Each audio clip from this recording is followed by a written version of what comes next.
Okay, so hello everyone. Today is May the 24th, and we are continuing in our study of A Course in Miracles. We are doing chapter 2, the separation and the atonement. We're in section 8, the meaning of the last judgment, and we are on paragraph 5. So Harriet, would you mind stepping in for opening prayer for me? Not at all. Let us close our eyes, take in a deep, full, cleansing breath.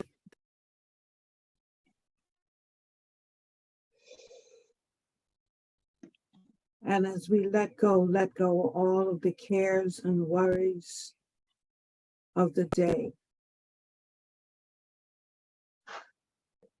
Breathing in the peace and love. The energy that energy that surrounds us and keeps us safe.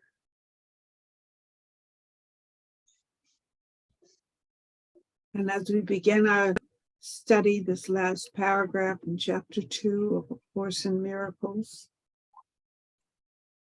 give us the knowledge, the wisdom, and the understanding of what we will be looking at today.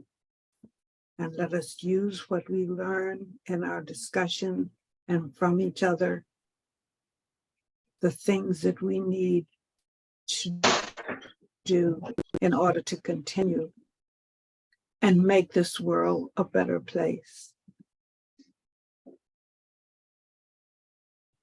And so it is.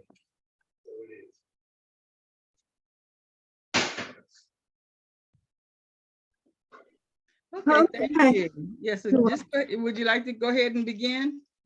Yeah, I can. I don't know what I did with my book. Oh, there it is.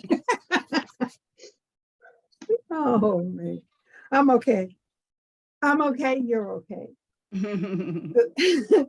As was mentioned, we are in the still in the second chapter, winding up today. The second chapter, separation and the atonement, and the 8th section, the 5th paragraph of that 8th section, the meaning of the last judgment. The term last judgment is frightening, not only because it has been projected onto God, but also because of the association of last with death. This is an outstanding example of upside down perception. If the meaning of the last judgment is objectively examined, it is quite apparent that it is really the doorway to life. No one who lives in fear is really alive. Your own last judgment cannot be directed towards yourself because you are not your own creation. You can, however, apply it meaningfully and at any time to everything you have made and retain in your memory only what is creative and good. This is what your right-mindedness cannot but dictate. The purpose of time is solely to give you time to achieve this judgment. It is your own perfect judgment of your own perfect creation. When everything you retain is lovable, there's no reason for fear to remain with you. This is your part in the atonement. Wow. Such positive thoughts and that it's this whole this last paragraph. It's almost like a light being turned on and brightening everything. Because the first sentence kind of, well, even though what it states, it says the term last judgment is frightening, not only because it has been projected onto God, but because the association of last with death.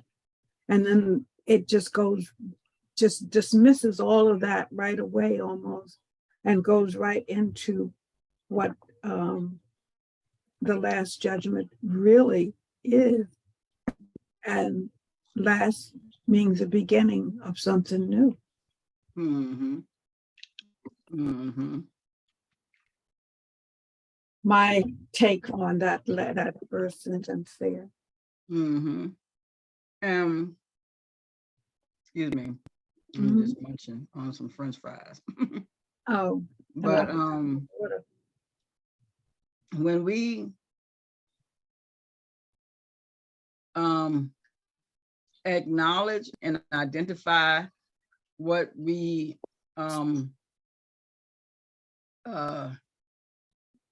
perceive as fears in our lives, this is when we begin to live. Because I mean, even in I don't know about other religions, but because I can only really base on Christianity. But when they say that you die, you go to heaven or you go to hell. So that means that you haven't died. Can you hear me? Yes. Hello? Yeah, we can hear you. Were you trying to say something? Hello? Were you trying to say something for us? Are you trying to say something? Yeah. Yes, can you hear me? Yes. Okay, I like to say this. Tina Turner said this recently. She said when she was in her 60s, she said they thought her life was just almost ending. She said she felt her life was just beginning. So again, I kind of take it as there is no ending. And Buddhism believes there's no ending. Exactly. And that fear comes from us believing in finality. That's the thing that we trust in. We don't trust in infinity. Right. And infinity. We don't trust in eternity. Go ahead. No, I was just going to say infinity, it just means that it goes on and on and on, and it just keeps going. There's no end, there's no beginning, and there's no end. And somewhere in the Bible, I don't remember now where exactly it is, God, I don't know whether it's God or Jesus, but they says, I am the beginning and the end. You know, and why so many church leaders, I'll put it that way, because that'll include teachers, Sunday school superintendents, and all those so-called leaders, continuously, shall we say, dwell on the whole idea of there being an end. Why do they emphasize that rather than talking about the soul and the spirit that lives on even after this body has expired or has lived out the subscription to this body has run out? That doesn't mean, it's just like with a magazine. You subscribe to a magazine, they're going to continue to publish even though you're not subscribed to it. You can renew that subscription and have it continuously come to you. So I think it's because a lot of people just simply believe in hell. So they don't want to go to hell. So they don't, because they do know that there is an eternity waiting for them. But they don't want to breathe their last and their last be here. And then they believe that they are hell worthy, or that they might go to hell, or that it might happen accidentally. I think that's what a lot of the. But we have the greatest example of how that is not necessarily so. When Jesus was on the cross, didn't he say to that one that said to him, remember me? And he said, today you will be with me in paradise. It's the same thing. Yeah. Yeah, it is the same thing. But you know, if we don't trust that, and it has been my observation that we really have not been able to trust that. And that is sad. Well, you know, yeah, it is, but I think that, you know, people are waking up to that, and people have been waking up to that for a long time. You know, nobody has that type of, well, I'm not gonna say nobody, but that idea that we have to fear is not the guiding principle. You know, I think that, you know, when we understand that that it's not that eternity is available to us if we choose it.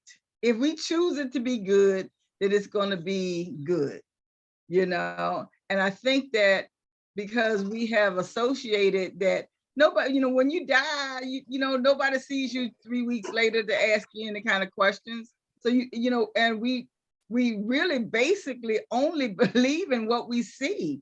We really have been talked out of believing what we cannot see. We shouldn't believe in that. You know, you're insane. Something's wrong with you. You're, you know, you talking to God. Oh, you see an angel? Is it here right now with you right now?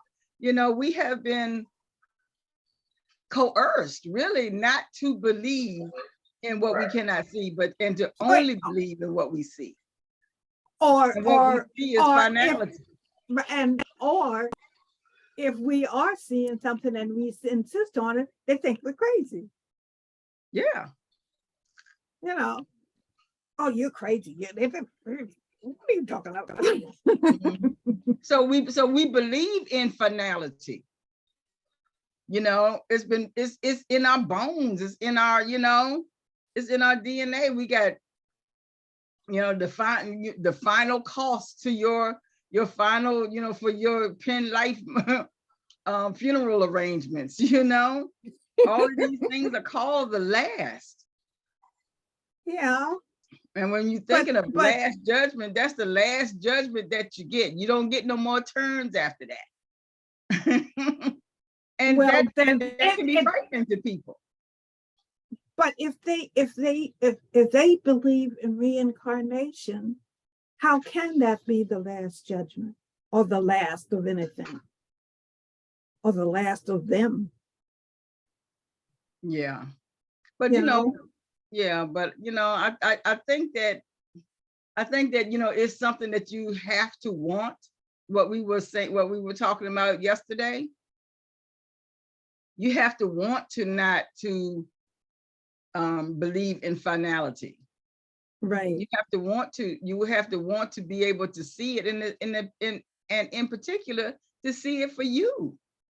Exactly. And you know, when things like that, those kind of thoughts are fed into the mind of a young person, and when I say a young person, I mean a child, say between birth and say the ages of 5, or when you look at the chakras,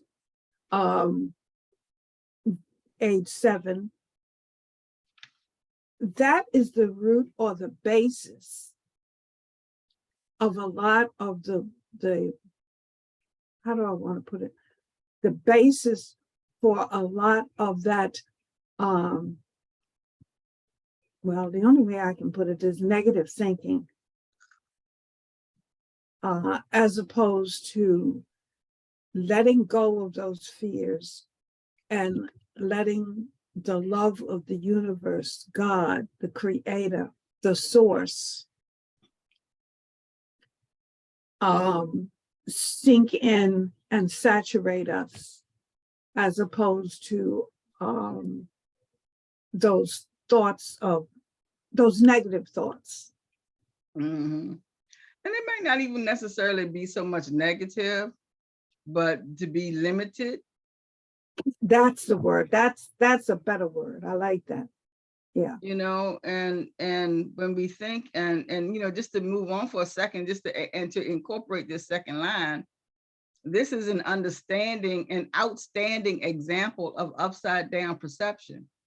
Well, when we believe only in what we see, you know, I'm from the show me state. You gotta prove it to me that this is real. You Exactly. know, Doubting Thomas. yeah. You got people that are seeing things, you know, i.e., I don't want to get too political, but they are seeing things, hearing it, and someone else says it, and that stops their belief process. So, you know, that's why when we choose, we have to really want to know eternity. We have to really want to open ourselves up to the infinite, because that is, first of all, it's so big and it can mean so many different things to so many different people. And Exactly. and if you have, and however you have been taught, if you have been taught not to look there and you don't look there, you know, then that will, you know, you will just be continuing to hold on to the thing that you see, because these bodies do perish. These, I mean, you know, these bodies do perish. Exactly. These bodies are finite, Exactly. but Exactly.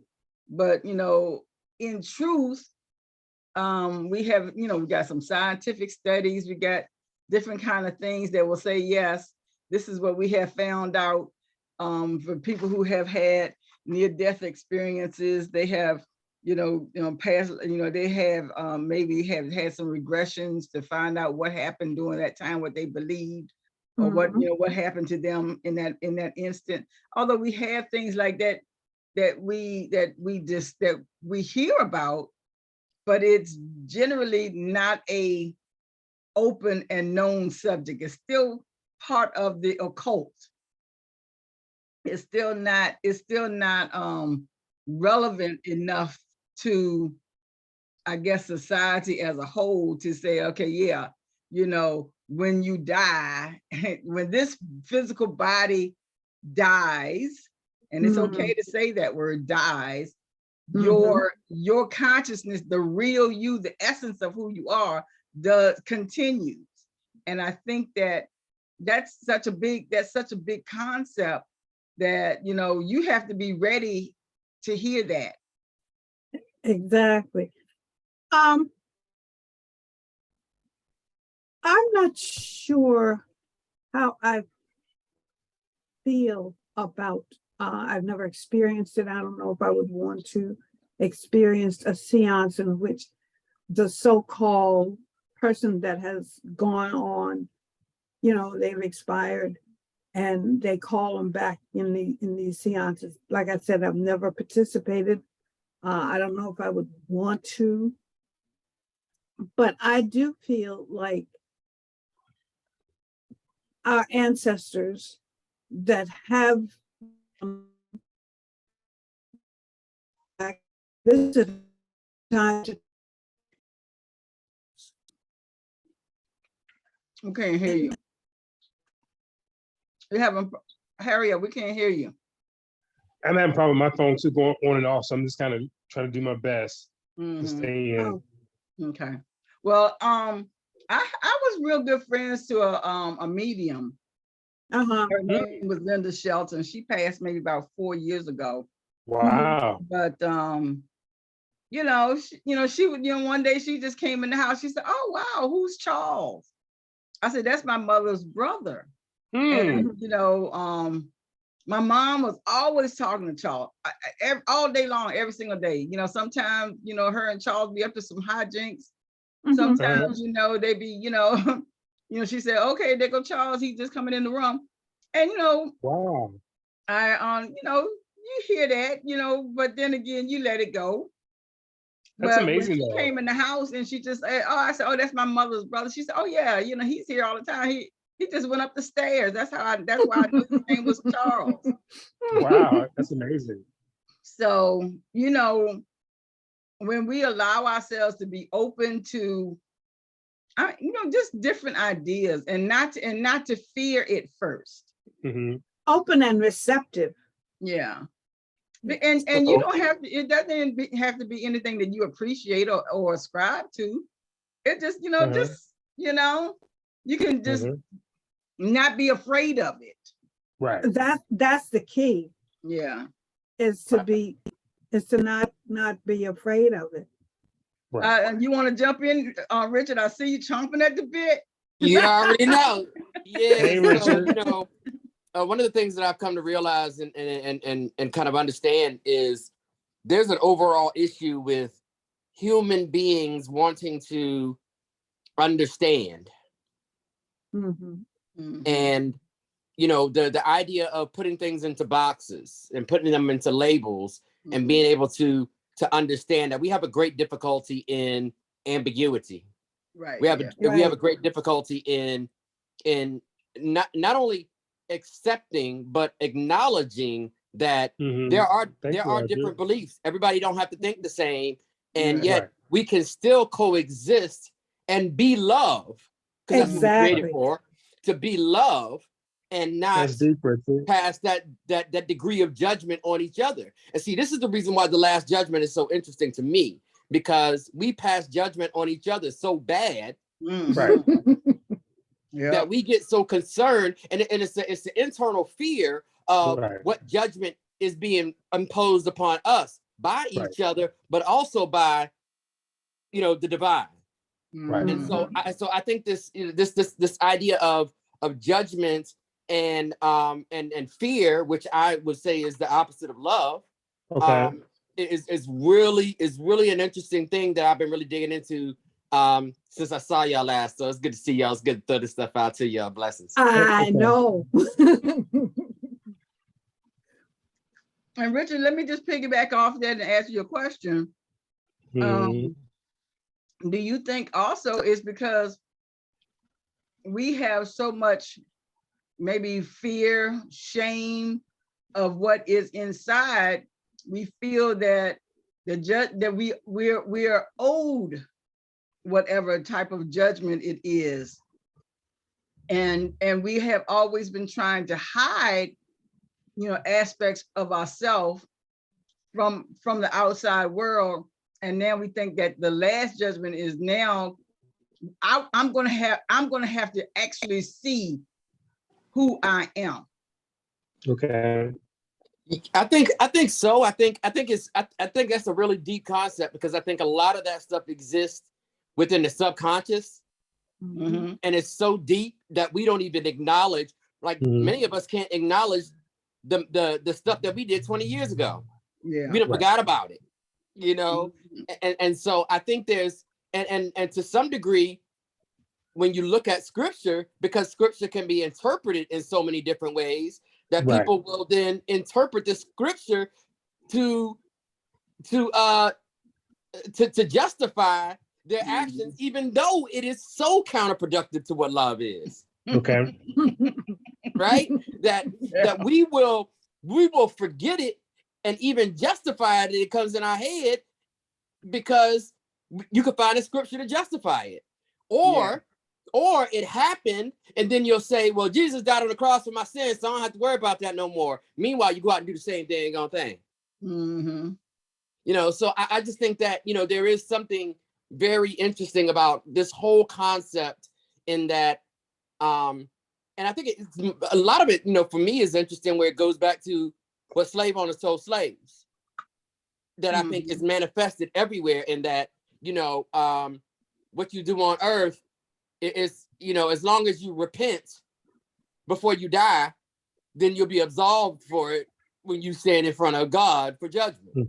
And I think there's this continued, this whole idea of heaven being a place that you go to, rather than heaven being associated with your degree of consciousness. You can be in heaven. Jesus said, heaven ain't coming with pomps and circumstance and angels and trumps blowing and all that. Jesus said that, but people forget that.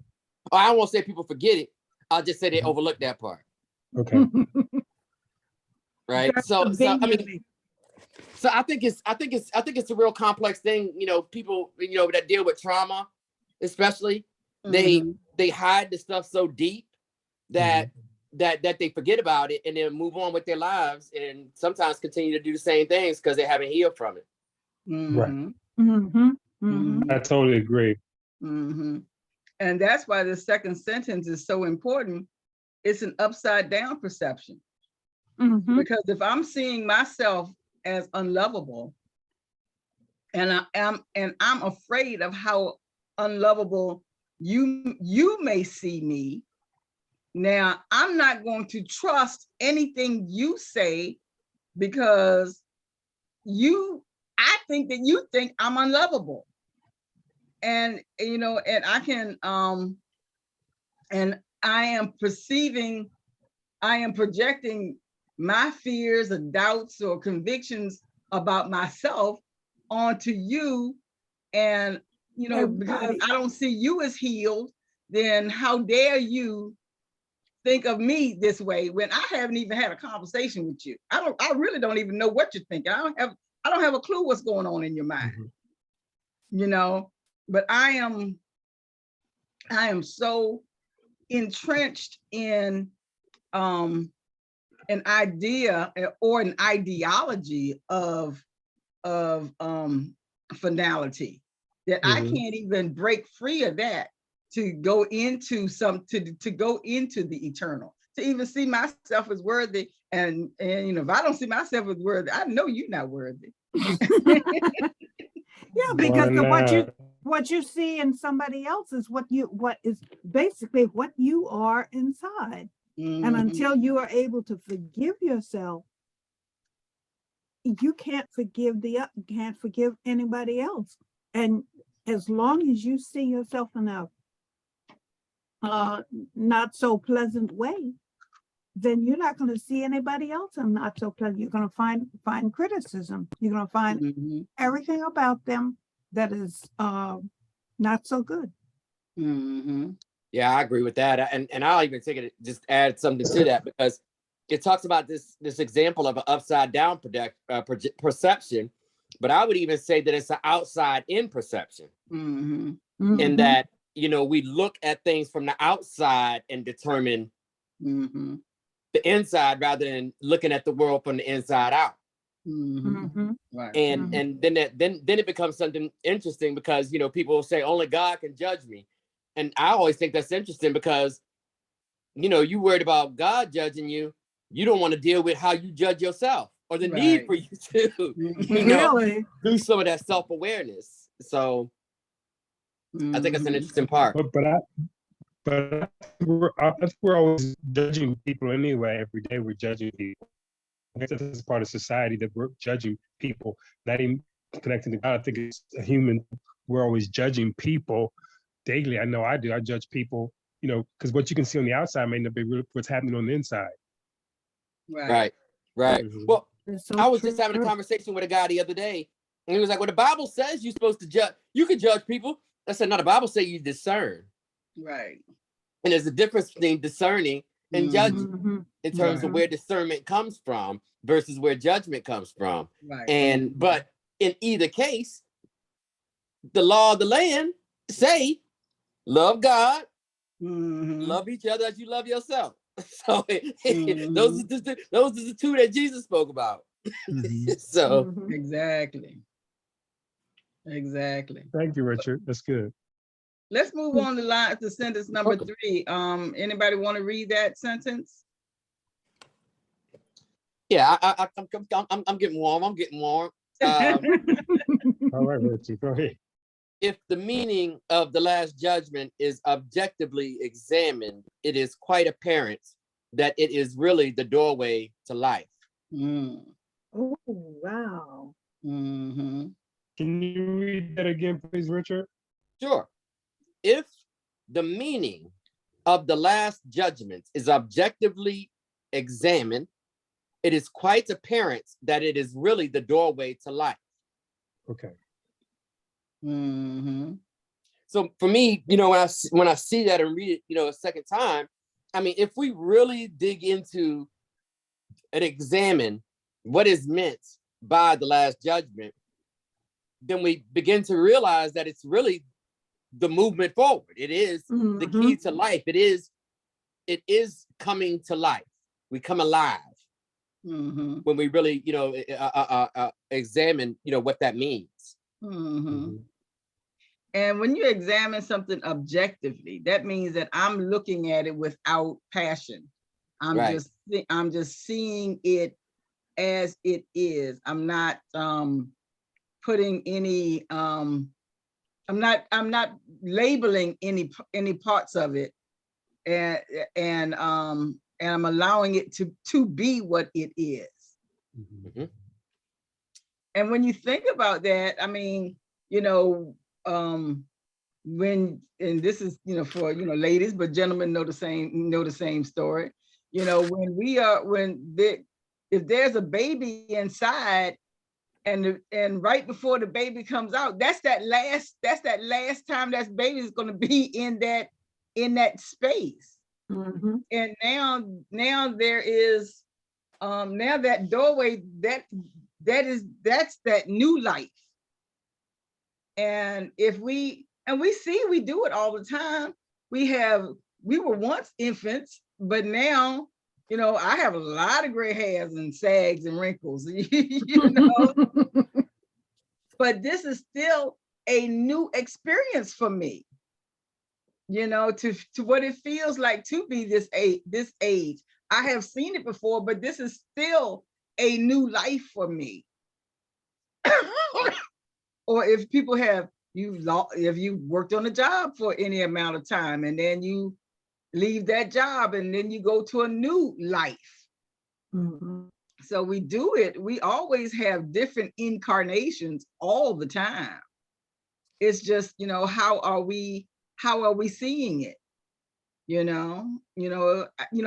I talk to people all the time, and if I have talked to you within 30 minutes and you tell me what you did in high school, I know that it's time for me to, to venture on to a different conversation if I can, because, a lot of times we have, if that's that point where that's where we stop growing.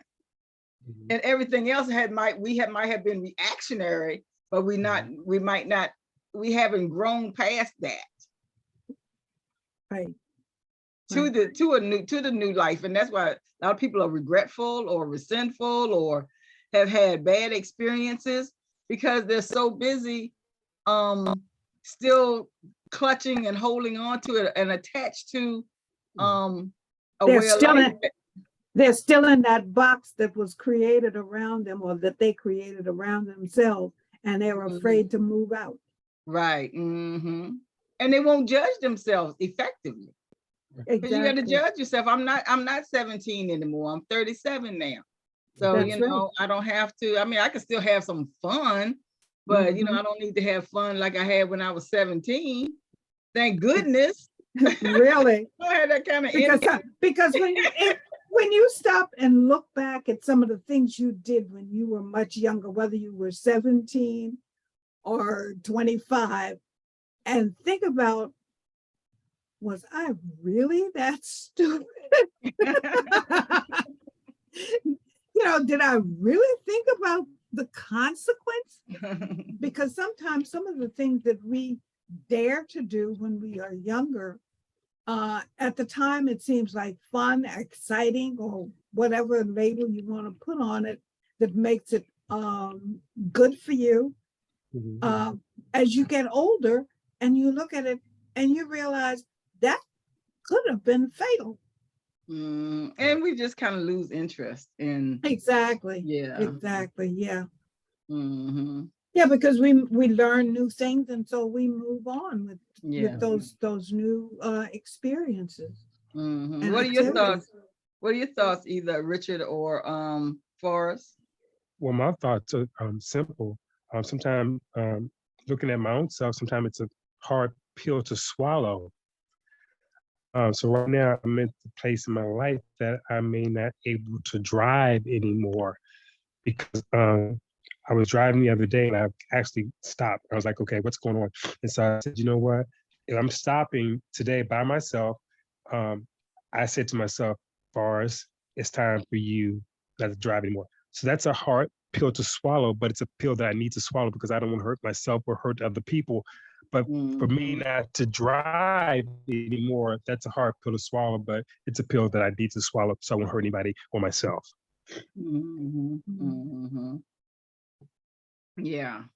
Um, Go ahead. Go ahead, Richard. oh no, I was just gonna say, I've been thinking about this a little bit, and the more I become more aware of who I really am, meaning, thinking in terms of, the consciousness and how much, and differentiating between how much I identify with the body. Like, I still want to, maintain a non-duality, but understand the separation between the two.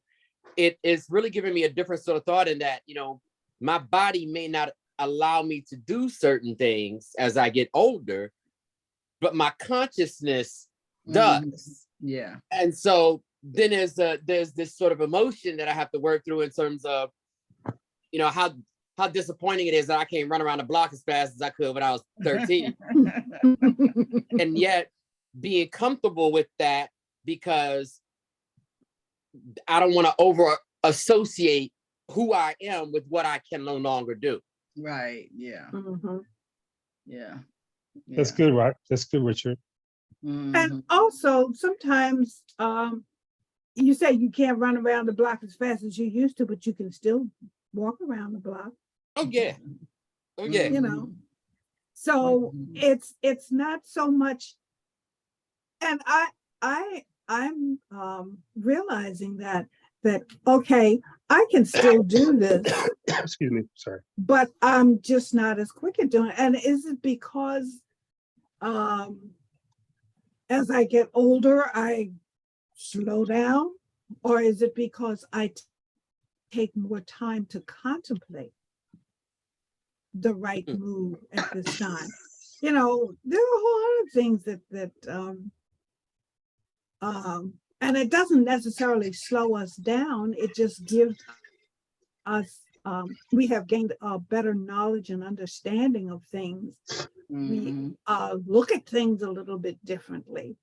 Yeah. And we think about how we're going to do something, as time progresses.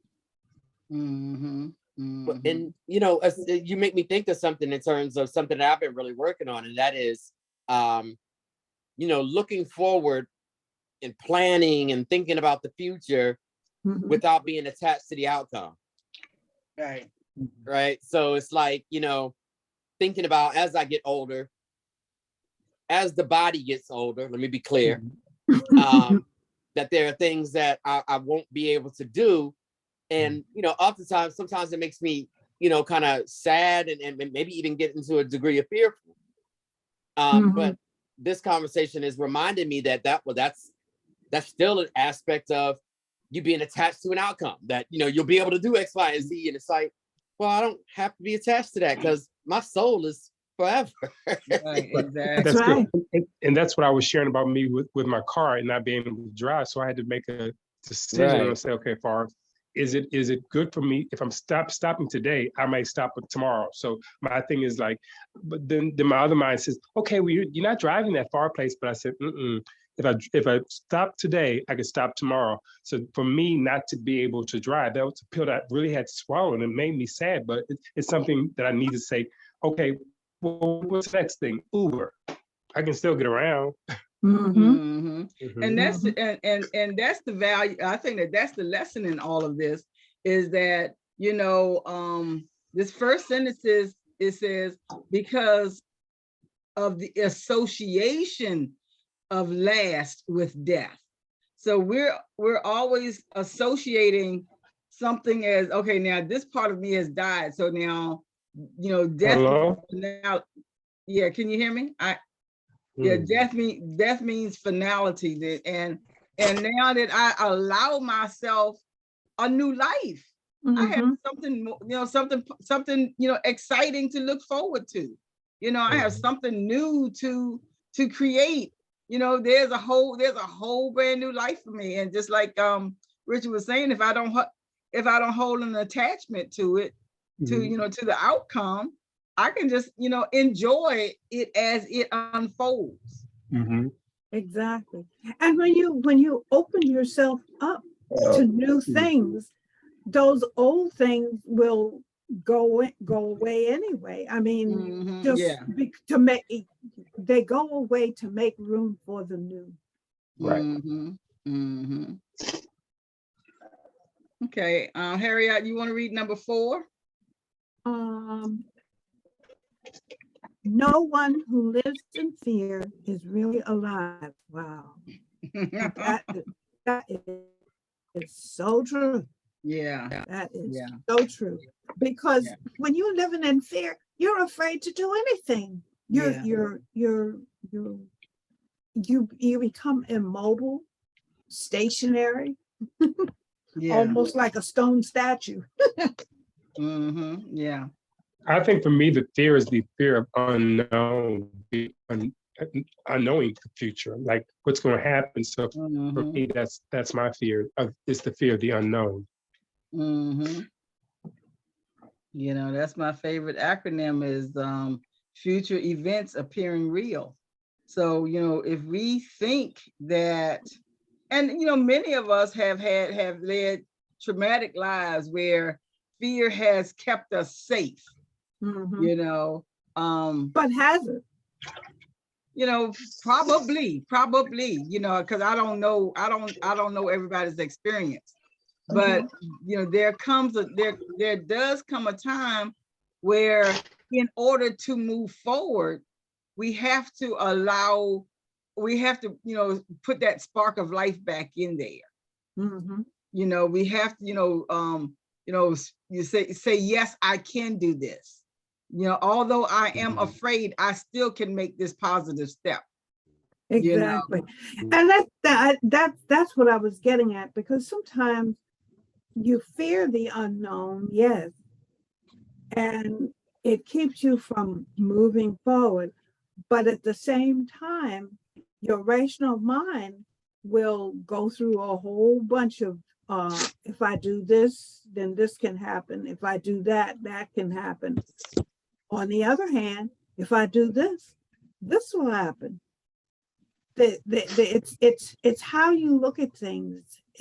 Whether you look at it as something that could be favorable, or whether you look at it as something great will happen in the end, in making whatever choice you have to make, as opposed to letting fear take over and keeping you immobile. This reminds me of something that I'm really working on right now, sort of head over heart.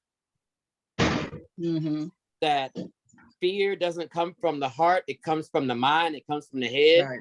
And most people, they live in their thoughts, in their minds. And so, it's again, it comes back to, we don't just love each other, we are love. Right. To each other. And so I think, and that also says to me now that to be alive means to be loved. Change your I to O. Exactly. Right.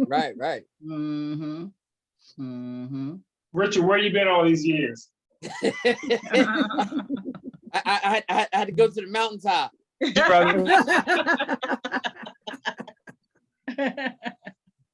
Your input is very valuable. Thank you. No problem. I mean, and the interesting thing is, everything y'all hear me say, I'm actually finding ways to incorporate that in my diversity and inclusion work. And it's really driving how I talk about diversity, equity, accessibility, and inclusion, how I talk about history now, all of it. So yeah, I had to go to the mountaintop and get some new instructions. Yeah, and when we allow ourselves to break out of a pattern and to start a new pattern, like Forrest had said a few minutes ago, if you don't know, if you've never been there before, it might not appear helpful to you. you don't know what's going to happen. So, that's going to cause you some fear. And if we are realizing that we are always, every breath we take means that we are alive. It means that we have an opportunity to progress, to grow, to share, to learn, to love, to have, to be more. We have, every time we take a breath, and nobody can really take away our conscious thoughts. They might impede on or on our movements and our operations and the way we in our actions, but nobody can really get into your thoughts. You can always change your mind. You might not say you've changed your mind, but you can always change your mind. That nobody knows what you're thinking. And I think everybody knows that for real.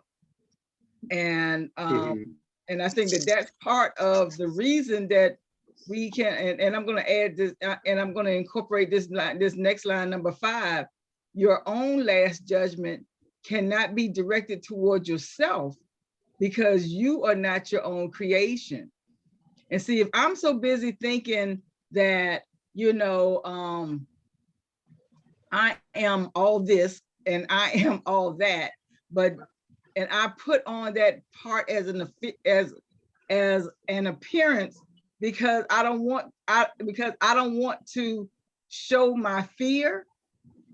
Now I'm telling myself that I am my own creation.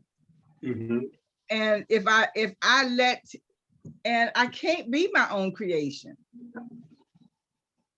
And this is what this sentence number 5 is telling me, is that, I can't, your own last judgment cannot be directed toward yourself, because you are not your own creation. I really can't lie. I can't lie to myself, because I really know the truth. Mhm. Deep down inside, I really know the truth. And that's the thing that keeps me and makes me be alive. If that made sense. It made a lot of sense to me in my mind. So It did. It makes sense. I see it. Yep.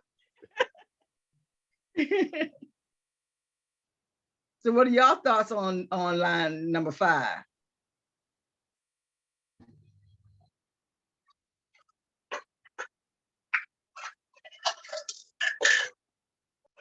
Okay, that is, your own last judgment cannot be directed toward yourself, because you are not your own creation.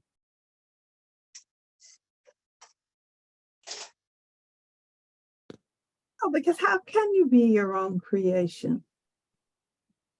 They got a term for a self-made man. People believe that, and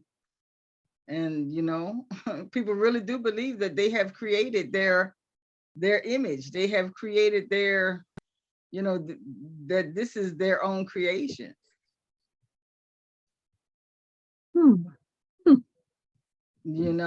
So, but when you really think about it, I think that that's the thing that causes us fear, is because, first of all, we know we've at least had some lucky breaks.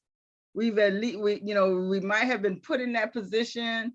We might be the right person at the right time. There's so many variables that I can't say that I created this for me.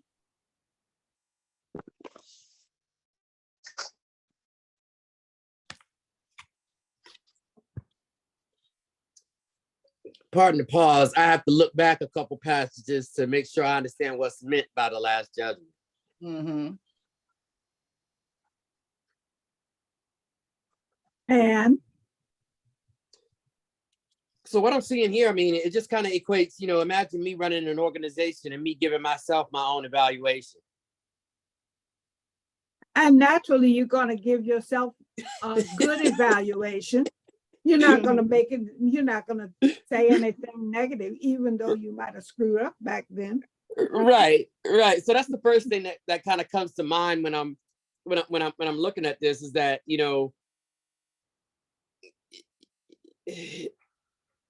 your last judgment can't really be directed towards yourself, because you're not your own creation, and like you're not going to be fair, on one end, and on the other end, it's not being aware as to what our impact has been on other people. Right. Yeah. So it's very limited, it's minimal, but even in the greater in a greater scheme of things, we aren't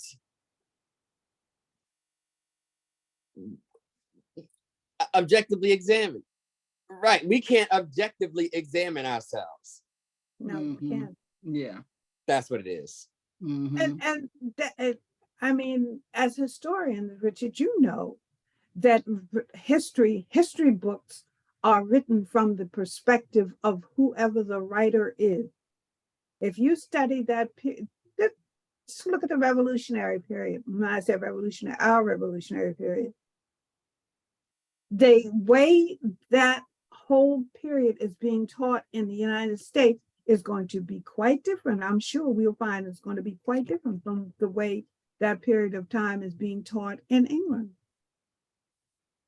Yeah. So it all depends on the writer, and that is why, as historians and as a family historian, I don't take anything anybody said as the truth. I want documented truth, and that is, I want different perspectives from people that lived at that particular time or went through that particular experience at the same time. Because what you feel about something and what I feel about the same thing could be worlds apart. Mm-hmm. Mm-hmm. Mm-hmm. Yep. I'm gonna read number 6 too, so we can kind of discuss these two together. Yeah. 6 says, you can, however, apply it meaningfully and at any time to everything you have made, and retain in your memory only what is creative and good. And that is, well, first of all, it's more than a mouthful. But when you are, because there comes a point where you say, okay, well, this is that last cigarette. I'm not, I'm done. And you might have given yourself a lot of excuses, but the truth is that you have outgrown the need for that. And as we understand that we are always growing out of the need for something else, that I think that's the thing that makes the past meaningful, because it helped me get here, helped me get to this spot from point A to point M, and now I'm here.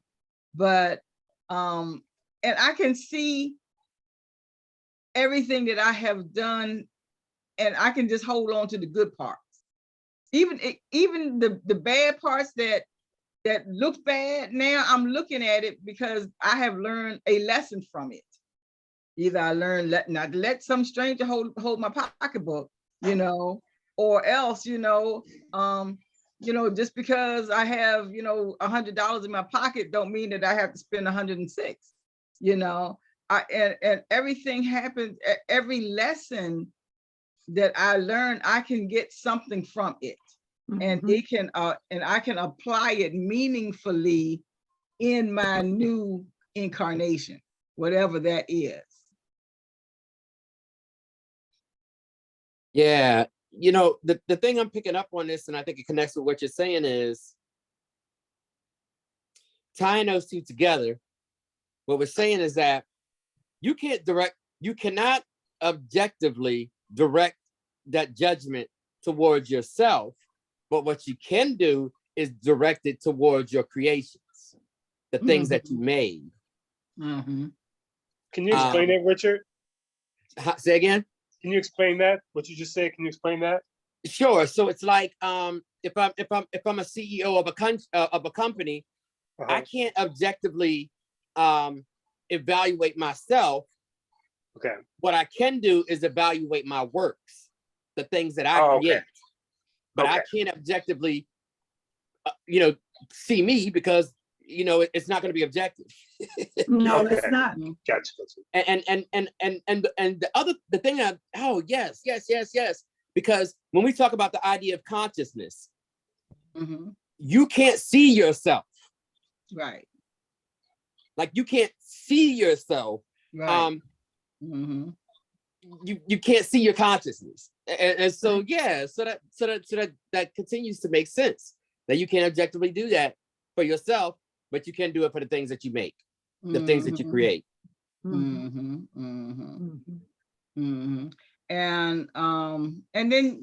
then we right here when it says and to retain in your memory only what is creative and good.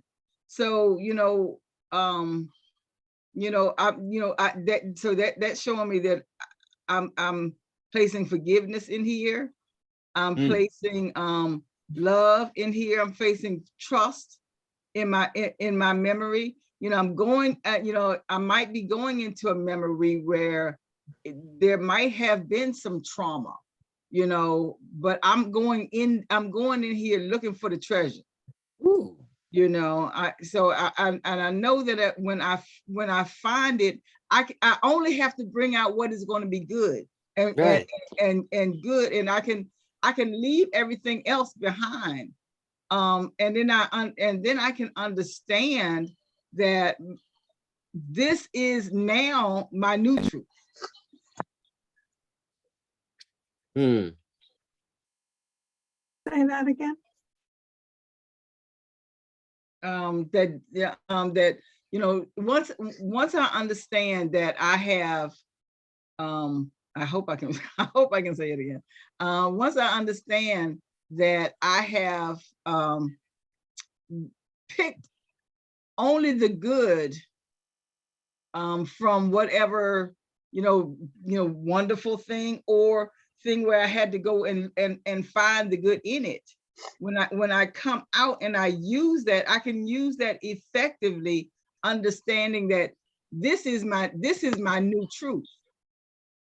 This is where I am authentic here in this place, because I am allowing my creations or my creative mind to still be the centerpiece, and creation always starts off as good.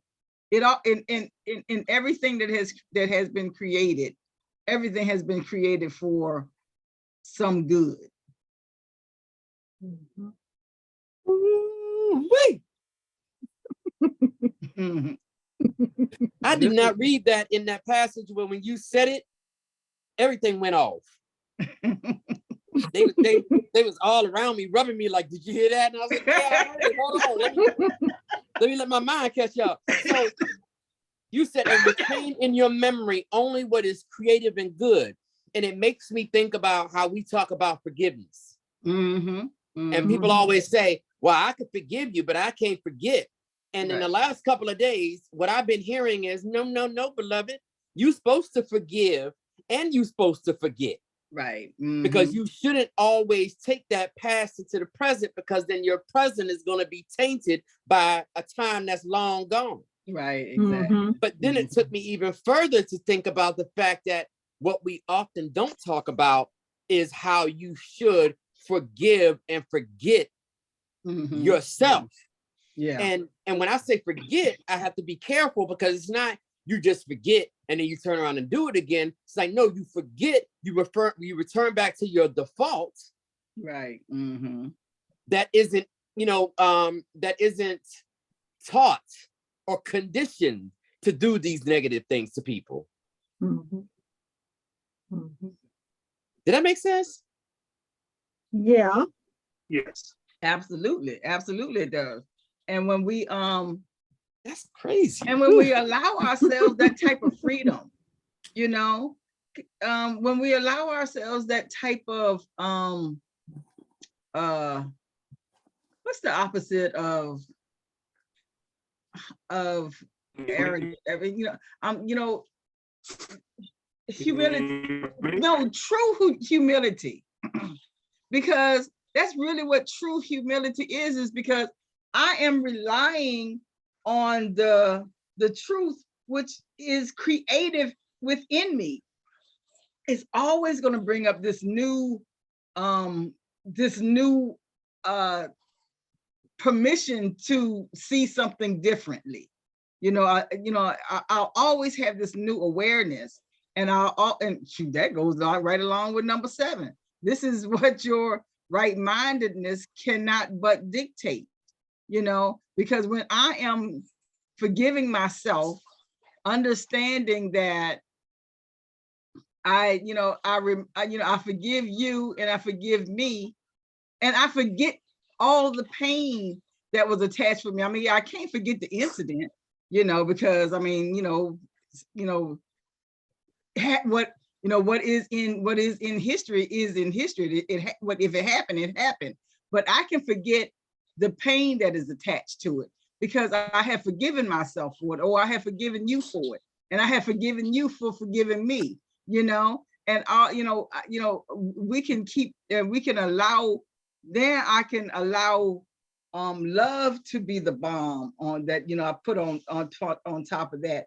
And I can allow right action. And this is what this is saying. This is what your right-mindedness cannot but dictate. My right mind has to tell me the truth and which way to go. Mhm. Because first of all, I'm not in fear anymore. Mhm. Mhm. Hey, I'm about to say this. Tell me if this makes sense to y'all.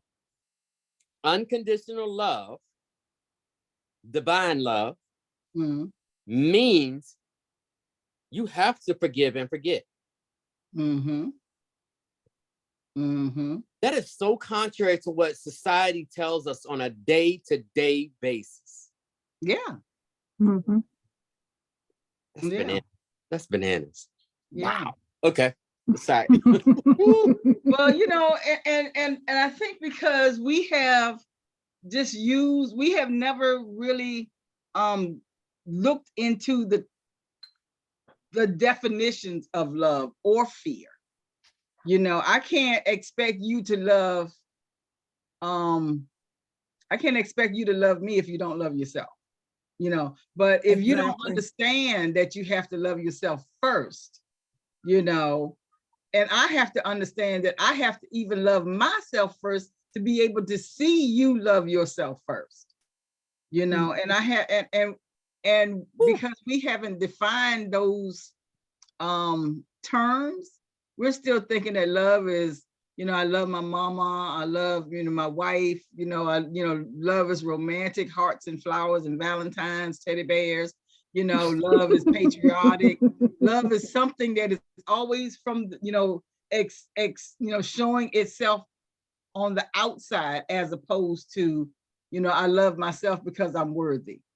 I love myself because, I am creative. I love myself because I am, joyful. I love myself because I am responsible. I am accountable.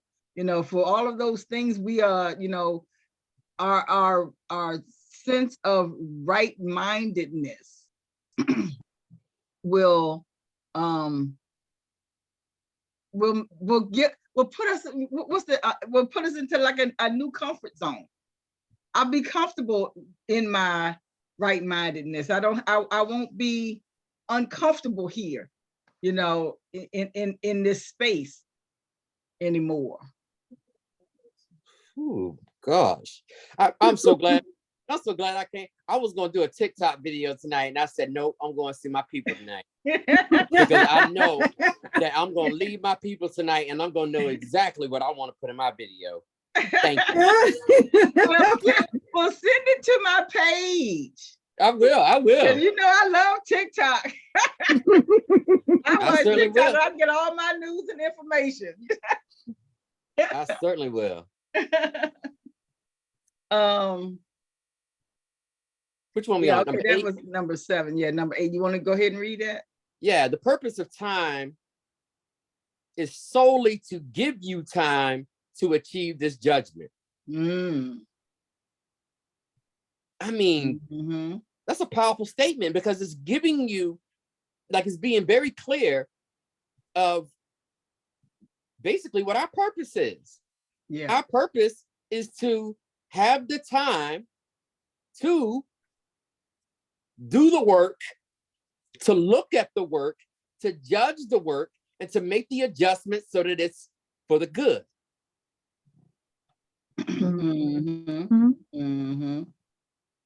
And you know, this kind of reminds me, you know, we were just Saturday we just did the book of Enoch, and you know, we have talked about how that generation or those generations lived, you know, hundreds and hundreds of years. Whether, you know, their timing system was different, whether, you know, 30 days was considered a year back there. That's why they could live 1,000 years. You know, whatever their aging system was, they did it so that it lasted a long time. And I think it's because they just didn't lose their minds so much, you know, or lose their level of consciousness so easily. It was easier for them to stay in that right level of consciousness, that higher level of consciousness, eon upon eon, simply because they knew how to do it. They didn't lose their consciousness. And maybe it was because they had less distractions. Maybe, you know, they didn't have TikTok. Too bad. You know, but you know, when we think of how often we lose our minds, you know, I lose my mind simply because I have trusted this thing that I should not trust. And I know deep down inside I shouldn't trust it, but I trust it anyway. So I lose a little part of my my awareness. I lose a little part of my consciousness, and I lose a little part of that. But when I am when I am allowing myself to use this time to heal, you know, I don't, you know, I you know, if it takes me 15 years to forgive somebody something, that was time well spent, you know. And if I choose to see it that way, now that was the last judgment. Now that thing is dead. That idea that I hated you, or you hurt me, or you know, your mama did something to my mama once upon a time ago, all of that part is healed now, because I have taken the time that was given me to achieve this final last judgment, that I don't hate you anymore. I love me because I don't hate you anymore. And I think that, you know, this is what this is telling me. What about y'all?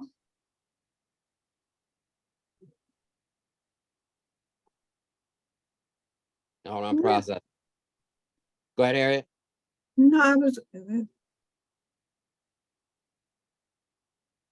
and I agree, because when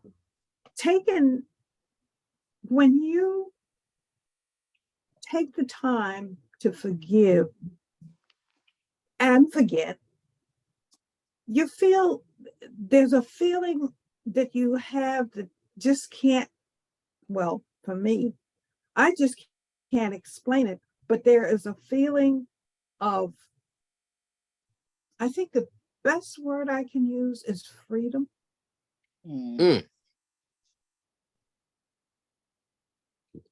Yeah. Yeah, freedom, liberation, like, yeah. Exactly.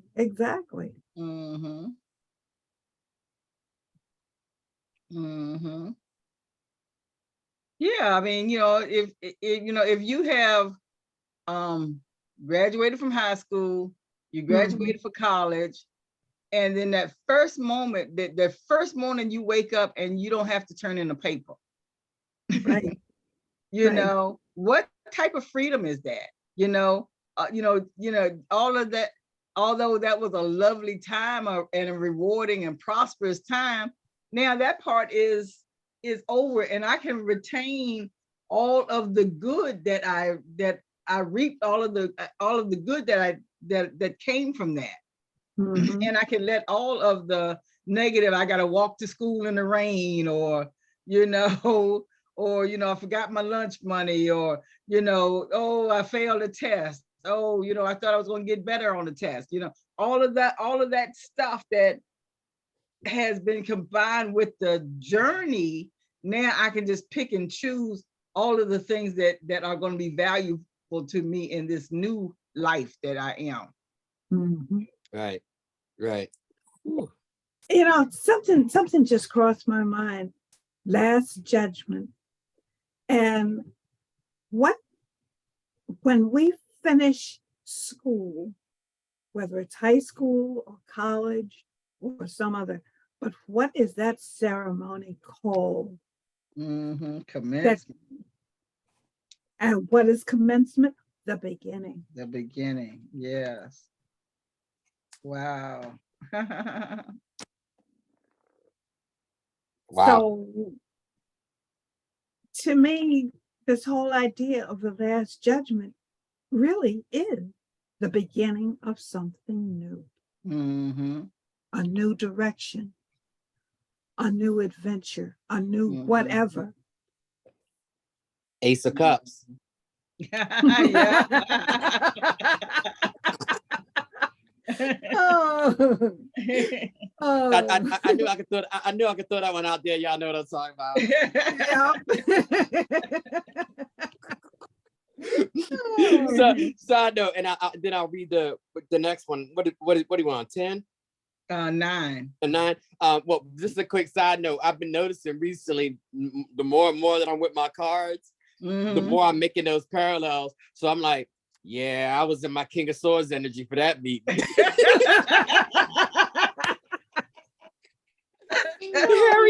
Harriet, I don't know if you saw my Facebook story the other day, but I had a story that said the Emperor is on the loose. On the loose. I don't remember that one. Oh boy. You want me to read these two together? Yeah, we'll see. Read 9 first, and then we'll see how it. Okay. It is your own perfect judgment of your own perfect creations. Which, we're basically saying that, when we're in our good mind, right, we can make a perfect judgment of the things that we have done. Right. Yeah. Especially when we are understanding that that the purpose of time is to have time to do that. Right. Yeah. Exactly. Yeah. So now go ahead and read 10. Okay. This one got me. When everything you retain is lovable, there is no reason for fear to remain with you. And when I saw that ain't God fear. When I saw that, I went over here and wrote on my paper, when you love, fear doesn't exist. Exactly. That's right. So if you want to know that you're in love with an individual, with whatever, the key way to know that you love whatever the object of your love is, you love it when the fear doesn't exist. Yeah. Yeah. Exactly. That is how you judge. That is how you judge.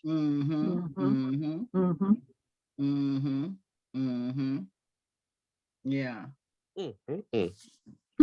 And this is your part in the atonement. So, it is, and so that's let me know that is my responsibility. Yep.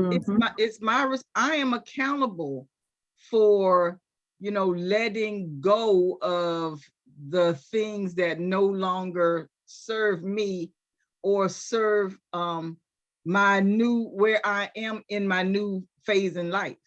Mm-hmm. Mm-hmm. Oh my God. The chill. Well, we started like 15 minutes late because I just couldn't figure out how to do my computer today. So, Harriet, you want us to look real quickly at a manual for teachers? Yeah, we can. Hold on. And let's see, we are in how Where is were my marker's not here. we were on Oh, yes, it is. how The shift in perception.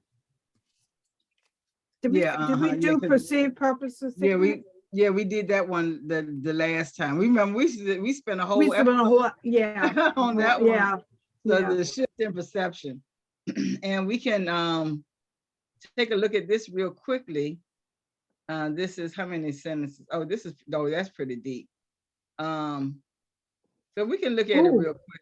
Yeah, we can look at it real quickly and see what it just see how it corresponds to what we've been reading today, because this is what we're talking about, the shift in perception. We're talking about that last judgment. Now I'm not looking in that direction anymore. Instead of me always looking to the left, now I'm just going to look toward the right. I'm going to perceive the mountains and the clouds as opposed to the wooded area. So I'll have a different perception. I'll read this first one real quick. Harriet, Okay. you want to read the second one, and Richard, you want to read the third Sure. paragraph? And then Okay. we can kind of come up with a conclusion. We don't have to do this one line by line, or we won't leave here. We'll still be here.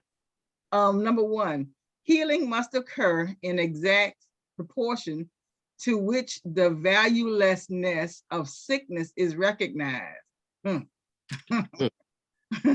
One need but say, there is no gain at all to me in this, and he is healed. But to say this, one first must recognize certain facts. First, it is obvious that decisions are of the mind, not of the body. If sickness is but a faulty problem-solving approach, it is a decision. And if it is a decision, it is the mind and not the body that makes it. The resistance to recognizing this is enormous, because the existence of the world as you perceive it depends on the body being the decision maker. Terms like instincts, reflexes, and the likes represent attempts to endow the body with non-mental motivators. Actually, such terms merely state or describe the problem. They do not answer it. You're here. Wow. Yeah. Healing. Yeah. Harriet, you want to read number two? Okay. The acceptance of sickness as a decision of the mind for a purpose for which it would use the body is the basis of healing. And this is so for healing in all forms. A patient decides that this is so, and he recovers. If he decides against recovery, he will not be healed. Who is the physician? Only the mind of the patient himself. The outcome is what he decides that it is. Special agents seem to be ministering to him, yet they but give form to his own choice. He chooses them in order to bring tangible form to his desires, and it is this they do and nothing else. They are not actually needed at all. The patient could merely rise up without their aid and say, I have no use for this. There is no form of sickness that would not be cured at once. Mm. Use the bathroom. Okay. Mhm. Oh, it's 4 of them. Do you want to read that one, Richard? Sure. What is the single requisite for this shift in perception? It is simply this: the recognition that sickness is of the mind and has nothing to do with the body. What does this recognition cost? It costs the whole world you see, for the world will never again appear to rule the mind. For with this recognition is responsibility placed where it belongs, not with the world, but on him who looks on the world and sees it as it is not. He looks on what he chooses to see, no more and no less. The world does nothing to him. He only thought it did. Mm. Nor does he do anything to the world, because he was mistaken about what it is. Herein is the release from guilt and sickness both, for they are one. Yet to accept this release, the insignificance of the body must be an acceptable idea. Mm. Well, just go ahead and finish up because with paragraph 4, since you got the mic. Got you. With this idea is pain forever gone. But with this idea goes also all confusion about creation. Does not this follow of necessity? Place cause and effect in their true sequence in one respect, and the learning will generalize and transform the world. The transfer value of one true idea has no end or limit. The final outcome of this lesson is the remembrance of God. Mm. What do guilt and sickness, pain, disaster, and all suffering mean now? Having no purpose, they are gone. And with them also go all the effects they seem to cause. Cause and effect, but replicate creation. Seen in their proper perspective, without distortion and without fear, they re-establish heaven. Wow. That's some powerful stuff right there. Boy. That's some powerful stuff right there. And this is just kind of stating what you said from the beginning. You know, there is your heart and then there's your head, you know, and if I continually think sickness, death, you know, that's what I'm going to receive. That's it. That is what I'm creating for myself. Right. And the more I consider peace, love, forgiveness, mercy, grace, energy, vitality, those are the things that my body will create for itself, wherever it is. Yeah. Right. And as long as I'm not giving it over only to the body, and I think that that's what we do now. You know, it's a multi-billion-dollar industry for the pharmaceutical industry. You know, because we are so busy trying to keep these bodies alive because somebody said that this body is sick, and you know it probably wouldn't be half as sick as it is without those type of medications. Right. It could be healthier, but because I if that's the only thing I believe, and we have been taught to believe that, especially here in America, you know, to break away from the natural plants that that are really right outside your door, and buy this jar of painkillers. Right.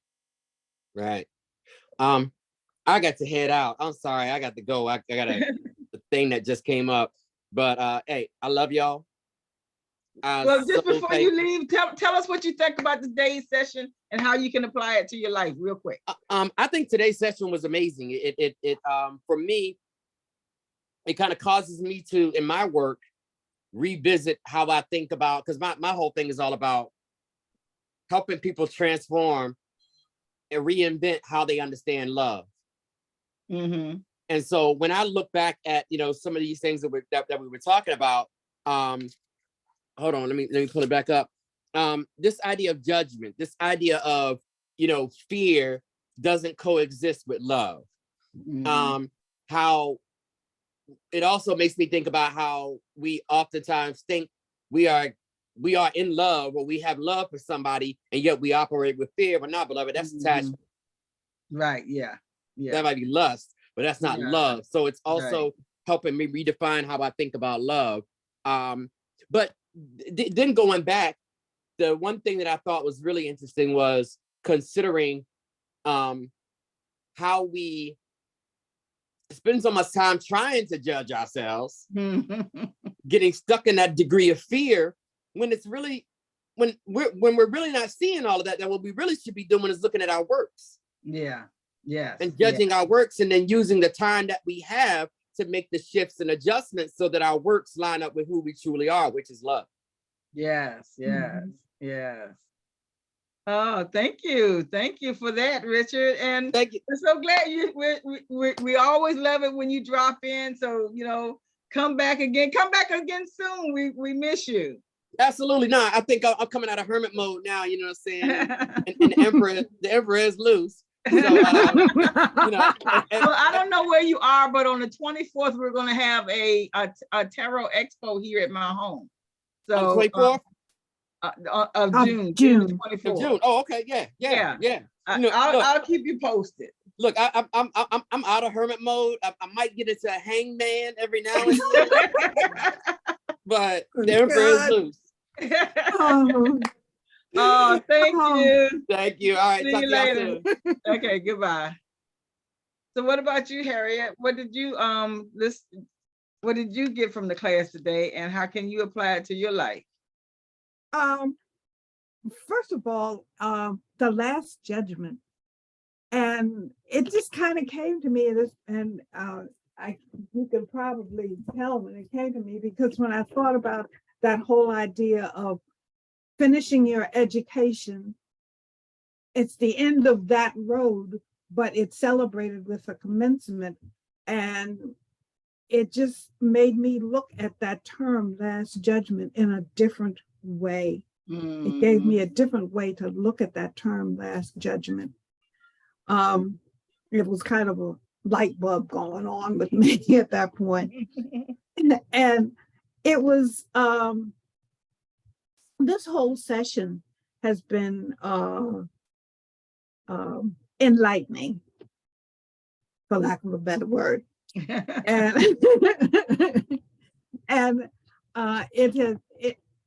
I learned, that we need to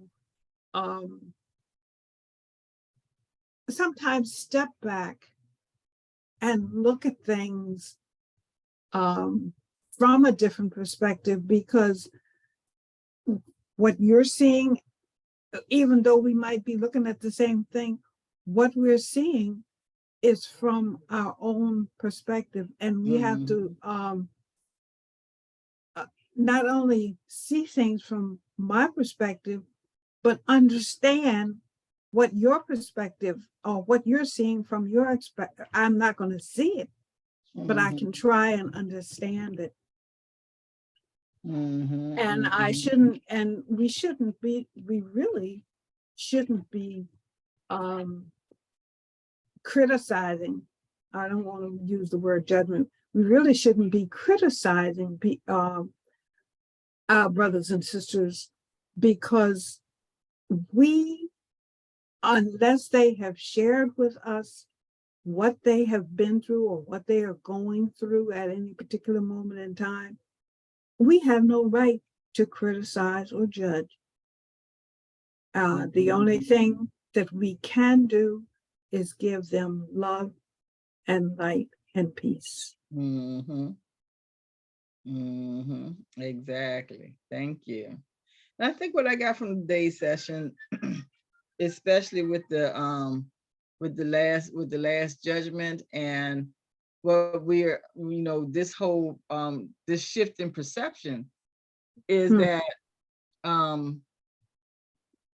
I have to always, that's what time is for. Time is allowing me to shift my perception. like I said, it has taken me a long time to see creation as essence, you know, where as once upon a time, you know, I felt sacrilegious if I considered God Yahweh, you know. And now I'm realizing that I don't have to feel limited in anything because I have grown past that thing. You know, I don't have to explain it to anybody. I don't have to do anything. There's nothing that I have to do. And it was when I shifted my perception on purpose, I chose to look at it a different way. I chose to understand what I was experiencing and how it was helping me. And then now that I understand that, when I converse with somebody else, I know what energy to let's see, project, you know. I know how I have taken the time to understand different language, you know, how people interpret it from their perspective and how I interpret it from mine. And I like to have a conversation with someone that gives me that opportunity to use these language skills. And so I find this today's session, I'm glad we went to the manual of teachers, simply because everything in the Last Judgment talked about a shift in perception. And I think that these two linked up perfectly. And I'm glad that we didn't take this last week, which I'm sure would have fit in because we were still doing the same thing. But I'm glad we looked at it today as opposed to last week. Right. Yeah. Yeah. So this was really this is really good. And so that also is telling me to, you know, to stick with my gut, you know, stick with my gut. So, well, thank you so much. Tomorrow we are going to have Forrest in the morning doing the I am session. Let's see, then we have the Book of Longings with Zakina at 7. Okay, wait a minute, I'm sorry. Forrest is at 11 a.m. The I am session tomorrow. Tomorrow evening at 7 p.m. we will be having the session, the Book of Longings with Reverend Sakina. Friday, we don't have anything going on. And Saturday, we're going on a field trip, Inner Haven field trip. So we're going to go up to, and I think it's the International Gnostic Association of America. I believe that's the name of the organization that we will be visiting on Saturday in Buckingham County, in Yogaville. So just let everybody know, just come on out, go on out there if you're within the sound of my voice, if you can make it, and we'll hang out together and have a great time. I'm really looking forward to that experience.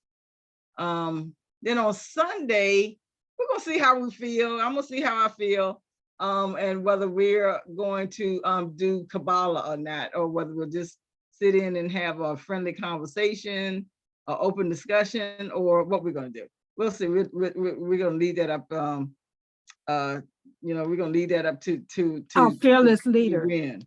Yeah, we're gonna leave that up to the wind. Okay, well then that's it for the day. Just don't forget to subscribe, like, and comment on our YouTube page or YouTube channel. Find Inner Haven on YouTube. Is the green circle with the white letter I in the middle. Thank you. Okay, well, you prayed us in, so I'll pray us out. Okay. So let's just sit back for a moment. Breathe in and exhale. Allow our lungs this exercise and steady our hearts and our minds to be one with creation, be one with the source, because there is only one source. We are a part of that source.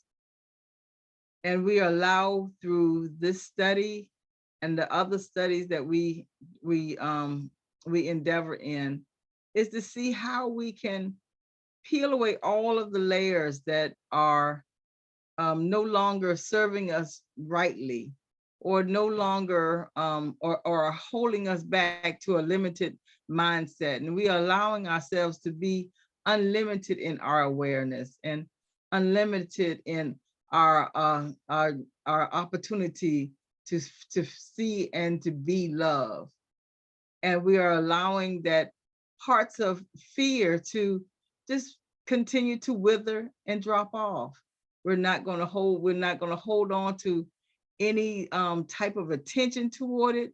We just allow all fear to just drop off, and to not to be our guiding light, but we allow that love that is within the essence of ourselves to be that guiding light.